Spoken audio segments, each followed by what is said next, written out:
Dr. John Pombe Joseph Magufuli, ambaye amefariki kwa maradhi ya moyo katika hospitali ya Mzena jijini Dar es Salaam alipokuwa akipatiwa matibabu.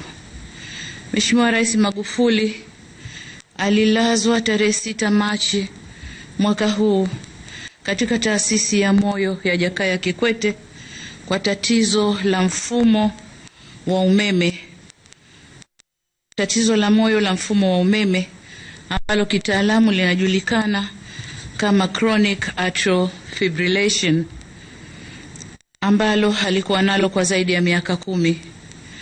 Aliruhusiwa tarehe 7 Machi mwaka huu na kuendelea na majukumu yake. Tarehe 14 Machi mwaka huu alijisikia vibaya na akakimbizwa hospitali ya Mzena, ambapo aliendelea na matibabu chini ya uangalizi wa madaktari na wauguzi wa taasisi ya moyo ya Jakaya Kikwete hadi umauti ulipomkuta. Mipango ya mazishi inafanywa na mtajulishwa.